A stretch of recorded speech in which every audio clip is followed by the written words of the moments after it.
Our next guest is a cultural icon who blazed trails for Black women in Hollywood and sports journalism in the 1970s and 80s. Her new memoir, Plain Jayne, shares the highs and lows and what made her into the person she is today. Jayne Kennedy, welcome to Great Day, Washington. We're so honored to have you. Thank you so much. I'm honored to be here. Oh, thank you. Honestly, I am. Yes, and you've written a memoir. We want to talk about that. Yes. Why did you feel that now was a good time to write a memoir?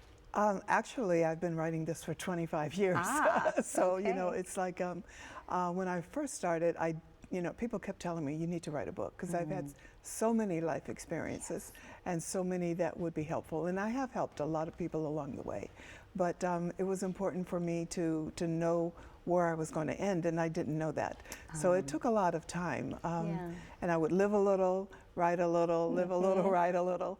And finally it came to the point where I felt, okay, I know exactly what this is. I had tons of paperwork in front of me, and now I could assimilate them and put them into order. And it turned out to be, you know, my final chapter that really locked it in for me. Wow. And I was thinking that I was writing about, you know, being Jayne Harrison. I was born here in Washington, D.C. Wow. My mother and father, Virginia and Herbert Harrison. And then I talk about Hollywood and what all that meant to me. Then I talk about my daughters, being a mother, being all of those sensitive things in my life. And so the fourth part was supposed to be about finding me, who I was at my fin de corps. And then I realized that's not what this book is about. And I started rewriting everything. But then, you know, it came to the time when Anscape came in, because, you know, they found out that I was writing the book, and they said, we would love to publish. And then that's when it all came together. They kind of helped put all of these incredible things and journeys and experiences. Yes, and I knew that there were lessons that I could share that other people might enjoy. Yeah.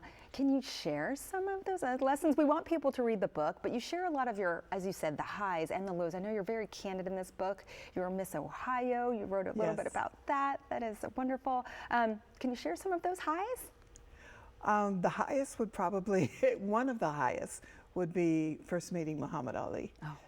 I was on the Dean Martin show as a singer-dancer, and the group was called the Dingaling Sisters. So a couple of years later, my ex-husband and I were at the NATPE convention, where it's they sells television shows, and we heard that Muhammad Ali was in one of the guest rooms upstairs. So we said we should go and see, you know, just check it out. So we get into the room, and it's just jammed with reporters filling out into the hallways. And we're sort of, you know, like wiggling our way into the room, right? And as soon as I enter the room, he looks at me, Ali looks at me, and he says, "There's that Dingaling girl." Oh my gosh, that's so funny.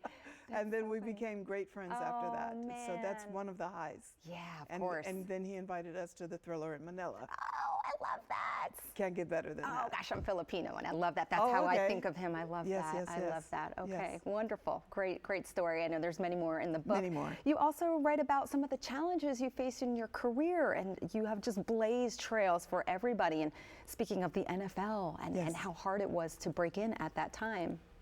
Yes, it was difficult for a Black woman, period, during those days. You know, a lot of times you hear today about the challenges of being an African-American woman, and these are people that are living, you know, talking about a career since maybe 1990s into present day, and they're talking about like this is the first time this has ever happened, that, you know, they're trying hard and they're making, you know, achievements, and they're making a way in this space called Hollywood.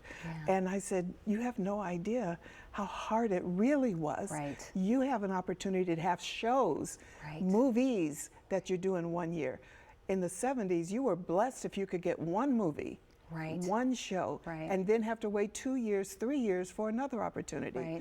So, and then you go back to Dorothy Dandridge, and you see, you know, this didn't just begin, this goes way back. So if we can find a way to systematically maintain our advances in this industry, which we are, but it's just happening way too slow. We've come a long way, but we have a long way to go. Even on the NFL today, they didn't want a Black woman. They did not. My agent told me they're not looking for someone like you, and that someone like you was they weren't looking for a black woman. Yeah. When I got to the audition, there were 16 of us. 15 were blondes. Wow.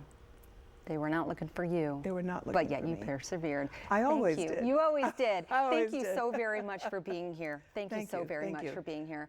Jayne's memoir, Plain Jayne, is available wherever books are sold.